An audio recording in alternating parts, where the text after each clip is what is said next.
I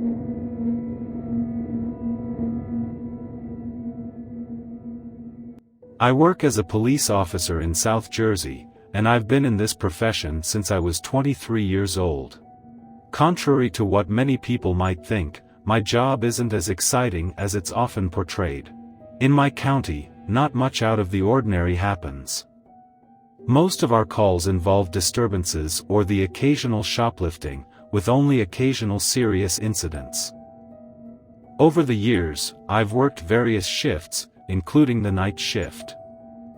The night shift does tend to have its fair share of weird calls compared to the day shift. However, one night, I was patrolling on a quiet road with no streetlights and dense woods on both sides. I suddenly noticed the reflection of taillights approaching on the right side of the road, in the grass. As I got closer, I saw that the driver's side door was wide open. I steered onto the grass and slowed down, fully intending to offer assistance to the driver. But what I saw startled me. Someone had stepped out of the car, stood by the door for a moment, and then bolted into the woods.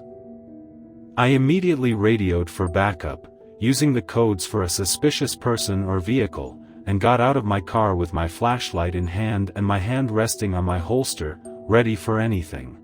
Approaching the car, I expected the worst. I glanced inside but found it seemingly empty, except for a foul odor emanating from it, like rotting flesh. I called out into the woods, asking if anyone needed assistance, and waved my flashlight around the tree line. When I returned to the car to investigate further, I discovered bloodied tissues and paper towels strewn on the passenger side and rear seats, drenched in blood. As I examined the car, I heard footsteps in the woods, so I spun around with my flashlight and shouted for the person to come out. I didn't see anyone, but a deep voice responded from beyond the trees and shrubs. I couldn't discern what it said, so I cautiously moved closer and repeated my question. Still, there was no response. The voice didn't sound like someone in pain or distress, and it puzzled me why they had fled into the woods upon seeing a police car. Something felt seriously amiss. I requested backup and then noticed that the car had no license plates. When I returned to the rear of the car, I made a gruesome discovery: a severed hand wrapped in bloodied paper towels. It was so soaked in blood that it took me a moment to realize what it was. The situation escalated from a 5 to a 10. I urgently radioed for backup, turned on my cruiser's lights to help other officers locate me, and waited for assistance. When backup arrived, we conducted an extensive search of the woods, looking for any potential blood trails or evidence. Strangely, we found no signs of blood, not even leading away from the car. This meant that the severed hand and the bloodied tissues might not have belonged to the person who had fled into the woods. Hours went by, and the K9 unit was called in to assist with the search, but we found nothing. We impounded the stolen vehicle, which had been reported by a nearby town resident. However, the owner had no idea who could have taken it. Fingerprints were collected from the steering wheel, and DNA testing was performed on the severed hand, but there were no matches in the database. To this day, there has been no progress in identifying the driver of that car or the owner of the severed hand. The incident remains a perplexing mystery. My partner and I were assigned to a unit in the sheriff's department that handled tethers or ankle monitors. One night, while looking for someone who had absconded from the program, we followed her last known location to a somewhat shady area of our county. Not many stops are routine in our line of work, but this one was unsettling from the beginning. My partner approached the front door, while I held the side of the house, keeping my focus on him and the side of the house. After knocking on the door, we could hear movement from inside. As the door opened, a middle-aged woman slowly peered out and looked directly at me. It was strange because there was no way she should have known where I was standing. I was not in view of any window at the front or side of the house. Most people would answer the person at the front door, not look at the side of the house first. She eventually let us in after we asked if she knew who Camille was, the person we were searching for. She mumbled something indicating that Camille was there. Things quickly escalated as she dropped to her hands and knees, yelling for Camille. It was evident that this lady had some obvious mental issues, and we assumed Camille must be some kind of caretaker.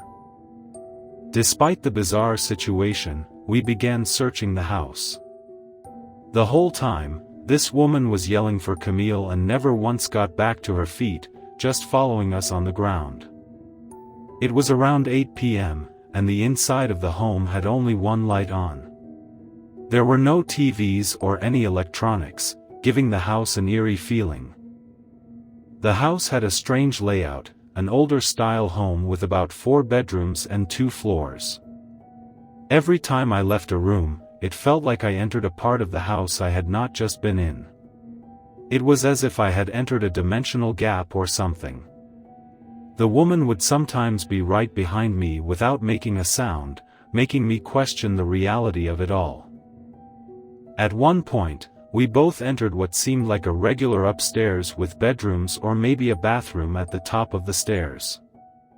However, the door initially wouldn't budge, as if it had been sealed, with dried paint in the seams. After some effort, the door opened, revealing an attic, not bedrooms. It looked like a scene from a horror movie, with nothing but storage space, insulation, and an older-style light bulb with a string hanging from it. Throughout our search, the woman continued to follow us on the ground, occasionally yelling for Camille. After what felt like hours of searching the house repeatedly, going into rooms I swore I had just left, we decided to call it and cleared the property. As we drove off, the woman was standing right in front of the door, staring at us as we left. According to our dispatch call and the time we spent at the house, we were only there for 20 minutes, but it felt like well over an hour or 2. It was hard to determine what was more unsettling: the late hour, the woman yelling for Camille and scooting on her hands and knees, her quiet movements behind me, or her eerie stare as we departed. We never returned to that house. My family and I lived in the middle of Georgia, where not many stories come out of the area. This particular incident involving my cousin, Bob, who had been a police officer for 5 years, left a lasting impact on him. One day, they received an alert from a house somewhere between Macon and Roberta, a place that people had thought was abandoned for years. When they arrived, they found an older gentleman sitting on the steps outside the front door, visibly distressed and muttering to himself. As Bob and another officer approached him, it became clear that the man was traumatized and incoherent. Bob decided to enter the house while his partner called for backup. The inside of the house was rancid, with a kitchen and living room in disarray, indicating hoarding tendencies. Spoiled food, takeout containers, and pots and pans were scattered everywhere. Bob called out but received no response. With his gun drawn, he checked the living room and found no one. The smell was getting worse as he proceeded down the hall. He eventually opened a bedroom door, and the sight inside was horrifying. There were 2 corpses in the bed, gray-skinned and covered in flies. One was male, the other female. Their faces were decaying, with flies crawling in and out of their mouths and sitting on their eyeballs.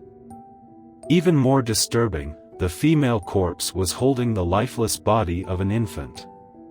A cockroach crawled out of the baby's mouth, triggering Bob's immediate retreat and vomiting outside.